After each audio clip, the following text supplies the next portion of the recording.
We begin tonight with a news alert out of Atlanta. A major power outage has halted flights out of Hartsfield-Jackson Atlanta International Airport. It's one of the busiest airports in the world and a connector from Tampa International Airport. And the abuse wasn't just confined to the house, according to authorities. Both parents were contracted delivering newspapers for the Lakeland Ledger. It's a co-worker who says he witnessed one of the parents duct taping a child in their warehouse. These victims are hot about it, literally, because it's the middle of summer. They say having these AC units in place is essential right now with the weather. So they immediately noticed a difference when this 100-pound unit just disappeared. David Bryant of Tampa dropped out of high school and joined the Army when he was only 16. He distinguished himself in World War II and led the way for desegregation among the ranks. Did you know Wonder Woman lives right here in Tampa Bay? And she has a mountain bike?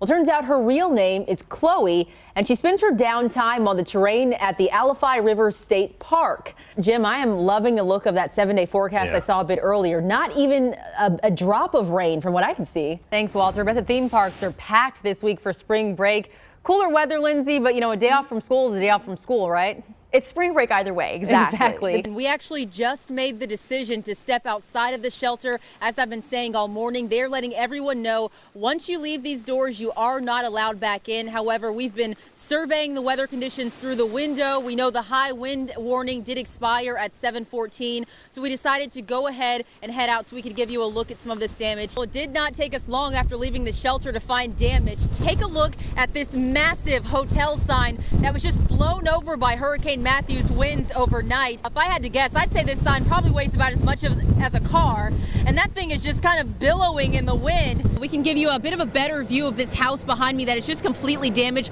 Look at the car at this home. That is the house, part of the roof that is completely landed on this car. The sun is just starting to come up, so we're really starting to get a look at all this damage for the first time. Right now, I've got Sarasota County Assistant Fire Chief with us, Bill Oak. Thank you so much for joining us. Tell me, what have the calls been like this morning? Are a lot of people reaching out to you? Police coerced her in some way. That is Hillsborough County Sheriff David G. speaking now on Alyssa Summers, a mother of 5 from Valrico, who was tied up and kidnapped by her estranged husband over the weekend. As he was just mentioning, she was found safe at a hotel in the Ruskin area. As of now, we know she does have some wrist wounds, but overall, she is okay.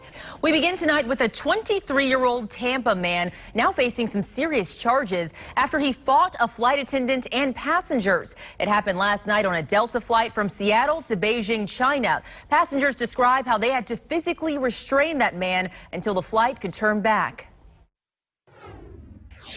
Just look at the aftermath inside Delta Flight 129. Food and broken glass scattered throughout the plane's cabin after passengers say they had to fight a man for their safety. We could see the scuffling going on. One of the flight attendants ran back, and so there was a code 3. There was a serious fight up front. About 45 minutes into Thursday evening's flight from Seattle, Washington to Beijing, China, 23-year-old Joseph Huddick IV of Tampa started acting strange, pacing back and forth from his first-class seat to the bathroom. And then he started going towards the exit door. A passenger who didn't want to be identified says flight attendants and others on board tried to pull Huddick off the door handle. He punched at least 2 people in the face. They broke 2 bottles of wine on his head. We tried to choke him, and he just threw me off like a rag doll. Somebody that was already had blood on their shirt. They were eventually able to zip tie him to a seat. Flight maps showed the plane was diverted back to Seattle, where Huddick was arrested. As you can see on his Facebook page, Huddick, who goes by JoJo, lists himself as a Plant High School graduate who now attends Florida State University. It's unclear why he was traveling to China, but court documents show he was flying with a Delta Dependent Pass, a benefit given to children of Delta employees.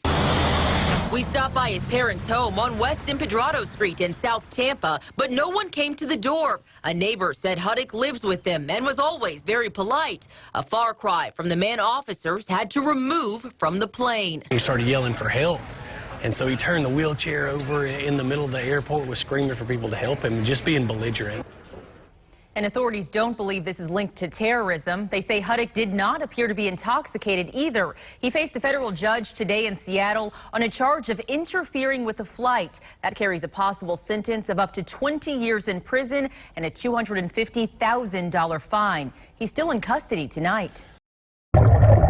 When you see the face of this massive creature, you can practically hear the music playing. The movie Jaws left summer beachgoers in terror in 1975. But since then, people are no longer scared to get in the water. They're seeking out the predators. A study by Oceana in 2017 showed that shark diving is becoming big business in Florida, generating about $221 million a year and nearly 3,800 full-time jobs. When you're out in the wild, you might see a shark, but when you're here at the Florida Aquarium, you will see sharks. And the best way to meet a shark is face-to-face, says diver Eric Hovland. The aquarium offers both a shark dive and shark swim experience. To see what the hype is all about, I put on a wetsuit and oxygen mask and take my curiosity deep into the aquarium's 500,000-gallon shark tank. We take people and sharks from fear to fascination. We all fear what we misunderstand. With the help of skilled divers, we roam the water's surface, coming within feet of sharks, but keeping a respectful distance. They see us, smell us, know we're coming way before we ever see them, and they react accordingly. We survived! For the bravest of the bunch, you can venture out into the ocean with companies like Florida Shark Diving in Jupiter. There we go. Sharks are lured closer to divers with bait fish, giving them that up-close and personal experience they crave. How close those sharks get to you? Pretty close. So you can probably reach out and touch them from the cage. Statistically, there's sharks out there. You're more likely to encounter them in Florida. But don't be fooled by the movies. Experts say the chance of getting bit isn't nearly as common as you'd think. Much more rare than a lightning strike or a canning machine squishing you or something just completely out of the blue like that. Whether diving beneath them or swimming alongside the toothy creatures, professional divers hope the exposure and economic incentive will help protect the animals. Sharks are currently hunted and killed in the wild for their fins to make shark fin soup, a delicacy selling for $100 a bowl. Hovland says shark diving is teaching more people to appreciate and respect these 1,300-pound creatures. We can share their home and realize they're more valuable alive. Crystal Clark, Fox 13 News. It's weird that there'd be a kid out trying to kill people. February 1988, a 15-year-old opened fire at Pinellas Park High School. We really hadn't had any shootings in schools in 1988. Dr. Nancy Blackwelder was an assistant principal. It was a horrific thing to witness. 600 kids filled the cafeteria when a teacher got word that a couple of students were bragging about having guns. Blackwelder spotted one of the boys in the lunchroom. The kid looked like any other kid, kind of clean cut.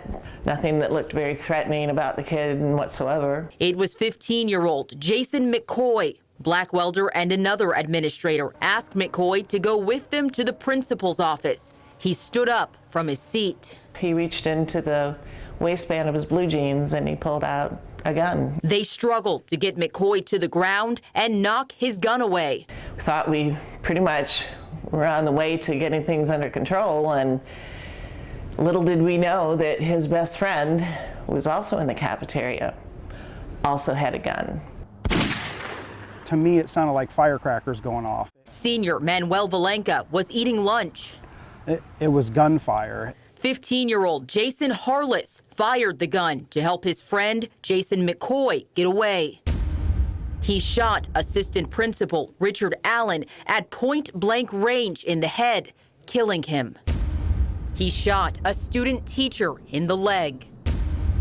Then he shot me. Blackwelder. It was for the grace of God that I moved at the instant that I did, because he was aiming at the middle of my back, but because I turned to look, when he shot, the bullet went through my arm, through my stomach, and into my leg. Both boys ran from the cafeteria. Harless was arrested outside the school. McCoy was found hiding at a friend's house nearby. It happened so fast. The trauma haunted Valenca for months. And I didn't even complete high school because of it. I couldn't go back. Blackwelder recovered and returned to Pinellas Park High. 18 months later, she left to become a school bus safety specialist. You would think with each event that occurs that there would be lessons learned, but people forget. As you know, when you first asked me to do this interview, I told you no. And I kind of got inspired by those kids that are going off and saying, by George, we're not going to put up with this anymore. And you only